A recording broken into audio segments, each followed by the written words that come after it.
Thank you everyone for coming. My name is Katharine Keigher.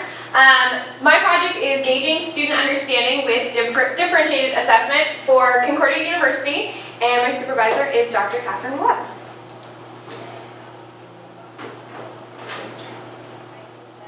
Alright, so here's the problem.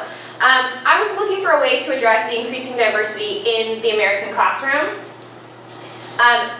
The problem right now is that 95% of all students with disabilities are being served in public schools. By 2025, we're going to have 1/4 of students who are English language learners in regular classrooms with everybody else. And this idea of the homogeneous classroom is now a thing of the past. We can no longer assume that every student who comes into our classrooms is going to learn in the same way and have the same learning preferences and abilities to demonstrate knowledge as we might have thought before. So how we address this is through differentiation. Tomlinson and Strickland define differentiation as a systematic approach to planning curriculum and instruction for academically diverse learners. And as we talked about, all our learners are going to be academically diverse, if not diverse in other ways. So by differentiating instruction, curriculum, and assessment, we can provide access for these learners in ways that allow them to understand the material without sacrificing the rigor of the material we're covering. And differentiation requires us to do away with that one-size-fits-all mentality of what works for me will work for my students, and that one method of teaching, instructing, or assessing is good for everybody. So why differentiate? Students learn and express ideas in different ways. There's multiple intelligences, there's multiple ways that students like to express their understanding. There are different cultural needs of students and just personal preferences that students have. And by differentiating, we can avoid student frustration and stagnation, where we have students getting frustrated with material and it having nothing to do with their ability to comprehend the material, but all about their ability to express that understanding and access it. So students with disabilities and English language learners consistently fall behind the progress of other students. And this is just another reason why we need to be differentiating our instruction and all aspects and steps in the teaching process so that we can allow them to come up to the same level as their peers. So why don't we all do this? If it's so great and it's so necessary, why doesn't every teacher differentiate? The main reason is that there's some truth behind it, but there's also just the impression that it requires extra time and extra effort. Differentiation is probably not the way that most people have been doing it their entire teaching career. So it requires a change and an adjustment, and oftentimes teachers are reluctant to invest the time in that if they're not certain that the outcomes are going to be worth it. Another reason that teachers cite is that high stakes tests like the KC or the SAT are not differentiated assessments. And so it would actually be unfair to students to provide them these scaffolds and these adjustments just so they can go on to take a test that isn't adjusted for them in any way. So there are arguments against that and for that, but that's one of the main reasons that teachers cite why it's not even worth doing in the classroom, because ultimately the way they're going to be judged is not differentiated. Finally, and probably most prevalently, teachers are just unfamiliar with what works. They don't know the effective techniques to use, and so they're reluctant to try them in the classroom. So there's a need for professional development in helping teachers see what ways we can differentiate and how it really doesn't take that much more time or that much more effort, and small adjustments can really help access more information for students. So my project focuses on the assessment portion of the teaching process and differentiating the assessment summatively at the end of the unit. It's probably the most underutilized aspect of the differentiation process. Lots of teachers differentiate their instruction, but then they give the same unit tests that they would, the same standardized multiple choice test that they would always give. So this requires that you continue that adaptation and modification process throughout the assessment process and consider what your students need and those different needs of students based on what modifications you can make for them. So these are my research questions. I had two. My primary research question was, to what extent does the differentiation of assessments improve students' ability to demonstrate learning in 11th grade English? So essentially, does providing them a differentiated assessment give them more of an opportunity to show me what they know? The secondary research question is, to what extent does the differentiation of assessments improve students' ability to self-assess their own learning in the 11th grade English class. So does a differentiated assessment actually give students a better idea of how they're doing, in addition to giving me an idea of how good their understanding is of the content knowledge? So the review of the literature, there's quite a bit out there already about differentiation in general, but I really didn't find a lot about differentiated assessment. Two things that I did find useful. One was Magner in 2000 talked about her 258 assessment plan. And this is basically a project menu, and the projects are worth either 2, 5, or 8 points based on where they lie on Bloom's taxonomy. So the harder, more in-depth skills earn you more points than the lower ones. And you try and use a combination of different projects or different responses to earn X number of points, generally 10 points. So this is similar to the pick your point style that I used for my differentiated test, which I'll talk about later. But it kind of reassured me that the direction I was heading was valid and that had been used before effectively. But it also gave me some good ideas about how to adjust the scale. Wormelli in 2006 encourages teachers to share the assessment with the students at the beginning of the instructional unit. And that's not something that I had thought of before, and it made a lot of sense, because when we teach, we talk about backwards planning all the time, and we say begin with the end in mind.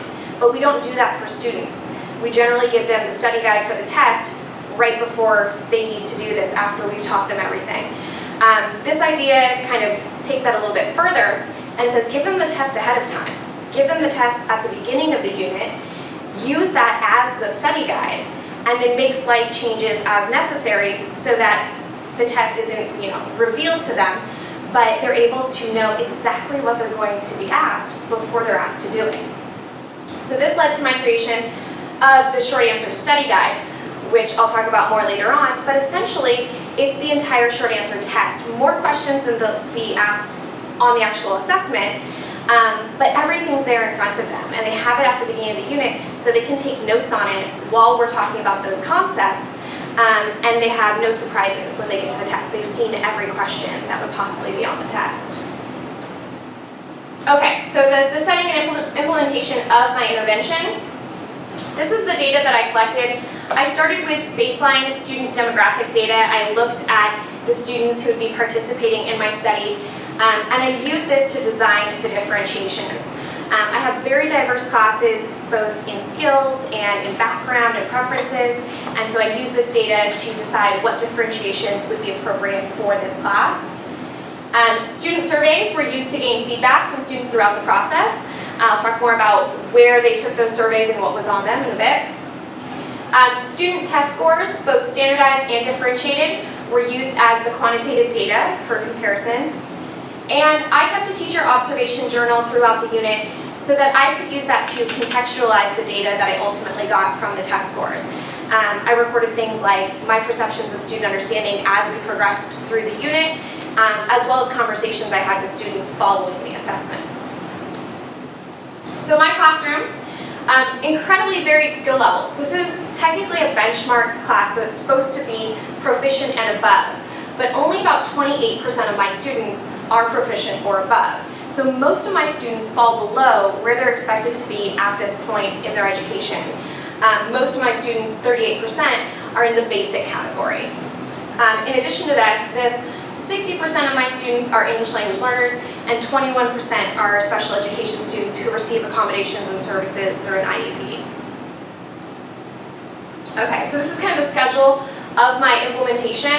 I started with the instruction in the unit, and part of the implementation was actually giving them those short answer test questions ahead of time. So I gave them a list of 12 questions that could appear on the short answer. I explained to them what the testing procedure would be and the directions to it, so they knew ahead of time what the test was going to be like. Not all of those questions ended up being on the test, but they knew that there was going to be nothing new on the test too. We also used it as a study guide, so there was space on there so they could take notes under each question. So as we were talking, if there was a question about imagery and we were talking about imagery, they would have that out and they'd be making notes underneath the appropriate question. The standardized assessment came first at the end of our instructional unit. Students first took a survey before they took the standardized multiple choice test. Then it was a 45-question multiple choice test. It's a basic unit test, mostly focusing on recall of information, low level of blooms, and very plot-based, character-based, with some references to the greater details. Following this, we have the differentiated assessment. So the pre-student survey as well, a short answer test, and a post-student survey. So before and after each test, they took a survey with certain questions.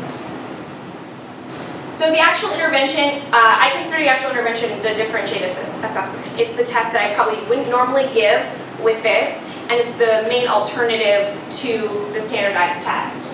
So it's a short answer unit test. There were only 5 questions on it, but the questions were leveled based on their difficulty. So there was one 20-point question, and this was the most difficult, requiring the most depth of knowledge and understanding. There were 2 10-point questions, kind of the medium difficulty and depth, 2 5-point questions, which obviously the lowest, and they had the option to answer all of them, or as many as they could choose. If they had answers for all of them, they were encouraged to answer every single one. If they got to a question and they genuinely had nothing to say, they didn't have to respond to it. And so it gave them an element of choice. It kind of alleviated that pressure of, I have to answer every single one, or I have to make something up. They really could respond to the ones that they felt most confident in. So there were 50 points possible on the test. If you add it all up, there's really 50 points up for grabs. But in order to get 100% and really show mastery, they only needed to earn 20 points. They could do that by answering just the 20-point question perfectly, or they could do that through a combination of several other questions. All of the possible questions were provided ahead of time. I did give partial credit when grading, so they could earn 10 out of the 20 points on the first question. They might earn 2.5 out of 5 on one of the lower level questions, but they couldn't earn more than 20 points. They also had the option to respond orally if they chose to, instead of in writing. Only a couple students ended up kind of taking that offer, but many students actually reported that even just having the offer there lowered their test anxiety because they knew they had the option. And a lot of students said that they did that because it was faster, or because they can't express themselves really well in writing, or because they, just felt more comfortable, more at ease just talking to someone as opposed to writing it down. So here are the findings. To what extent does the differentiation of assessments improve students' ability to demonstrate learning in 11th grade English? So we're looking for how well were they actually able to show what they know. And secondly, to what extent does the differentiation of assessments improve students' ability to self-assess their own learning in 11th grade English?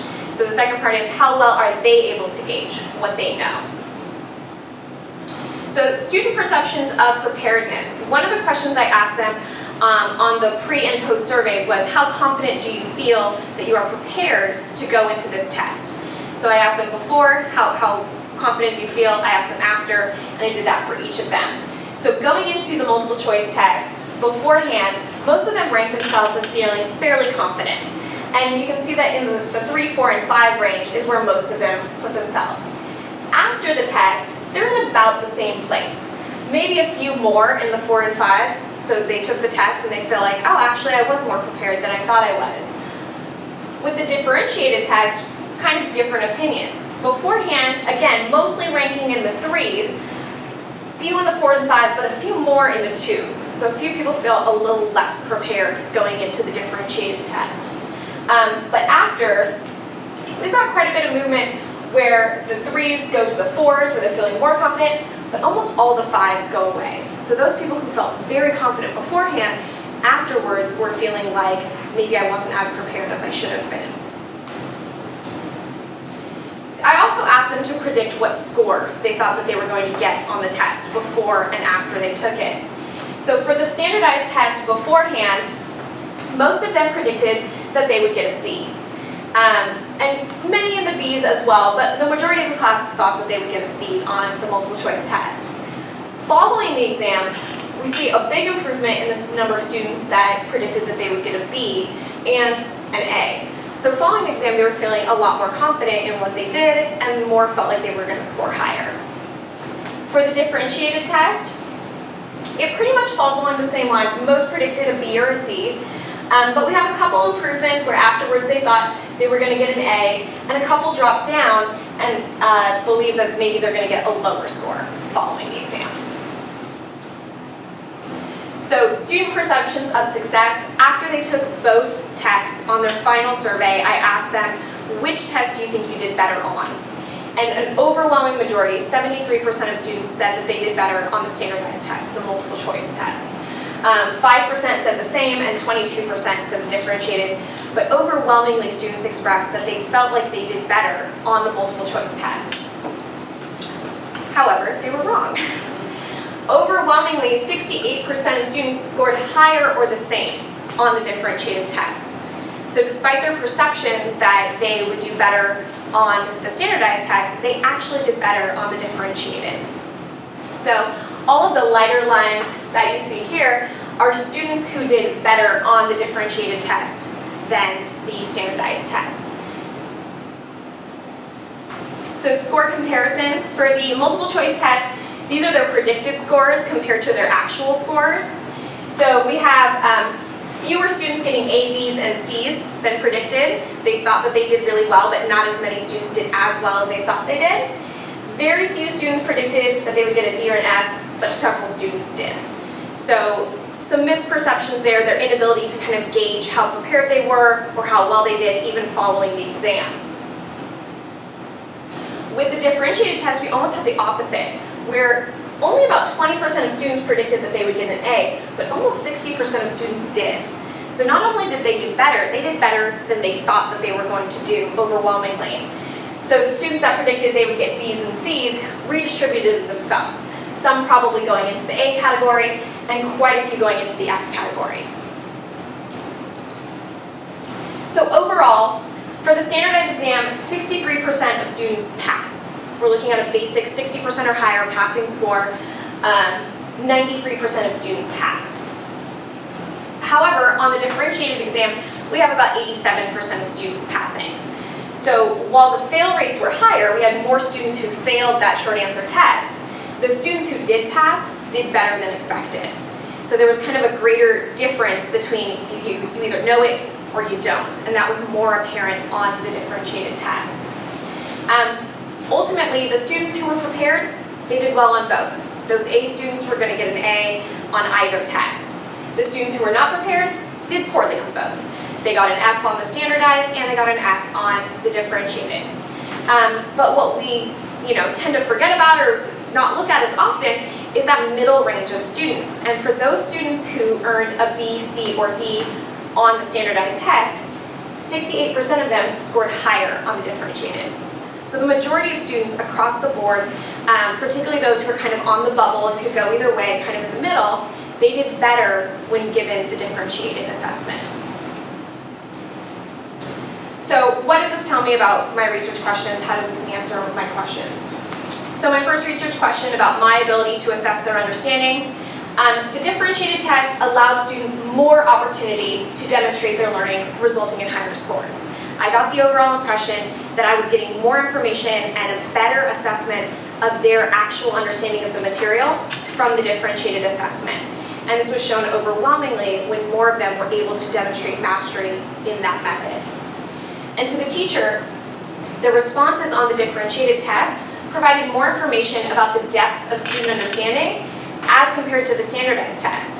So looking at their responses, I learned more than just they got an A, a B, or an F. I learned kind of the depth of their knowledge, which is not something that you can get from a Scantron. So because there were leveled questions, I could see which questions they chose to answer, and I could see which questions they did well on and which questions they only partially did well on, which questions they had no idea. The answers that, the questions they chose to answer also told me something about their level of preparedness, their confidence, and their mastery of the information. In addition to that, the depth and detail of their response let me know how well they understood the information. And the accuracy of their response, which is probably what most closely equates to the standardized test, was only just one aspect. So while on a standardized test, I don't know if they guessed the right answer or not. On the differentiated one, I could tell very clearly if they were guessing or grasping at straws. In terms of student assessing their own learning, Despite having higher scores overall, students perceive themselves as being less successful in the differentiated test. So there is a disparity between their perceptions of their understanding and their actual test scores. In conversations, students told me that the short answer test as a format inherently evokes kind of anxiety and more doubt because it's open-ended. On a multiple choice test, they said, well, you have a 25% chance. You can guess one, and you always know that one of those that's there is correct. And no matter how many scaffolds you have or how prepared you feel for an open-ended short answer test, you never know if you put down something that was exactly correct. So that's how they kind of determined that they felt more successful on the standardized test. Conversely though, when asked, they said that they could express more information and understanding on the differentiated test. So when I asked them which one they felt like they were able to actually show more knowledge on, they overwhelmingly said the differentiated test was the one that allowed them to show that. So my recommendations going forward, one thing I did not do in an attempt for honest answers and anonymity, I didn't ask for their names on the student surveys, but I would in the future so that I could do a one-to-one comparison of their predicted score with their actual score. So while now I can do that kind of overall with all 3 classes, I would have liked, and I found myself wondering, did this individual student actually get the score they predicted, or how off was their prediction? Secondly, the timing of the exams was not ideal. We took the exam the week following spring break, and I think that lull in between, though ideally it would be time to study, was probably not used that way, and it made it difficult to get them to refocus on the material coming back from a break like that. So if I were to do this again, I would choose something probably closer to our conclusion of the instructional unit to do the testing. So that's my project. What questions do you have? Yes? What was the overall time difference, or did you track the time difference between doing the standardized test, like the creation of the standardized test and then the grading, versus the creation of the differentiated test and the grading? I'm just curious. I didn't. I found that the creation of the standardized test took longer. At a baseline, there were 45 questions on that test, and there were only 5 questions on the other test. I find it very difficult to write standardized tests because I don't feel like I have the ability to ask the kind of questions that I actually need to know from the students in order to gauge their mastery. So in terms of creation, I find that the differentiated test takes a lot less time. In terms of grading, it's more time. It's not a lot because of the way that it's graded, but it's more compared to running a Scantron, which is always going to be easier. But the way I grade their standardized or their differentiated test is that I start with question number 1, if they answered it, and if they got 20 points, I stop. And out of curiosity, for the most part, I'll go back and read it, but I don't score it. And so pretty much if they don't need the rest of the questions, I don't read the rest of the questions. And students know this, and they like that fact because they know that if they can hit it out of the park in that first question, those other ones are just there to kind of supplement. Yes? You obviously prepared them for both tests. Yes. Same way. Yes. Right? Okay. The only difference was that they didn't have the questions to the standardized test ahead of time. Right, and there were no, on the standardized test was all multiple choice. Yes. And the differentiated was all short answer. Yeah. Okay. I was, okay, I have to think of my question. Okay. I have a second. So for the free response, did they have some sort of rubric for what did they know exactly what you were looking for? Yes, so one of the ways that we prepared is when I gave them the study guide, which had 12 questions on it at the time. So more than they would be asked to respond to on the actual test. We went through each question and we broke down exactly what was this question asking and what would we need to include in our response in order to earn full credit. So that process was part of the preparation, but also part of the studying process, because every time we took that out while we were talking about it, if we were talking about a symbol, I'd say, okay, well, the green light is a symbol for, and they would write down their answer. And I'd say, but you also need to talk about the significance. How could we talk about the significance? And we do example ones that they could write down, make notes on, and potentially later use on the exam.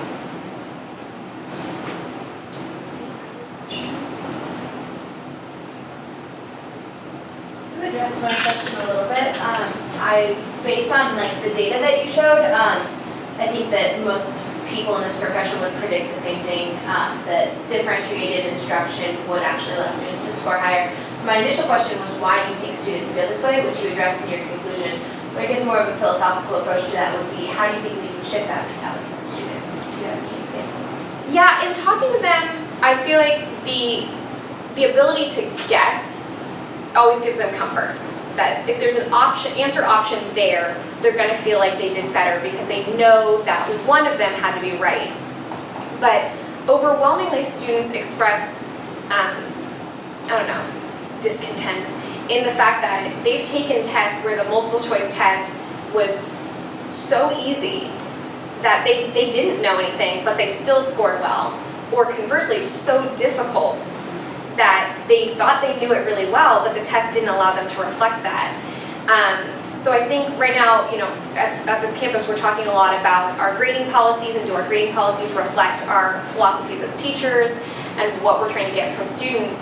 And I think ultimately that shift has to come with really transparent assessment policies. Because I tell my students, I'm never trying to trick you. There are no trick questions. I'm very upfront about what's going to be on the test. I don't include information on the test that we didn't talk about in class. And so if we're very transparent with the fact that this is designed to allow you to show what you know, and we reevaluate, do our tests actually do that? I think it'll help students have less fear of providing their own answers, and more confidence that when they do go into a multiple choice exam, it's actually going to reflect their understanding. But I think until that happens, that kind of safety net of having answer options is always going to be comforting to students. So in the future going on, do you foresee that you'll do this for all of your tests, or do you foresee that you'll do this because you say that based on the high-stakes testing, the students do need to know standardized tests. Yeah. But college is a different realm. Right. So do you foresee yourself continuing with the differentiated tests over a standardized test, or are you going to do a mix? I mean, how do you see yourself going forward? I always see myself doing a mix. And ultimately, what I hate to use the term, but research shows, I did find in my literature review that essentially, if you differentiate the instruction, whether the assessment is differentiated or not, they're still going to do better. Because the instruction and that differentiation is what allows them to access the information. So even on a standardized test, even on like a high stakes test, if I'm differentiating the instruction, they're going to do better on that. Ultimately, I feel like it's going to be a mix of both. Because sometimes I just want that quick check of that on the surface recall information, and sometimes, like I said, those types of questions don't actually allow me to gauge how well they understand. So for me, I always like to do a mix of both. And that's probably what I will continue to do in the future. Thank you.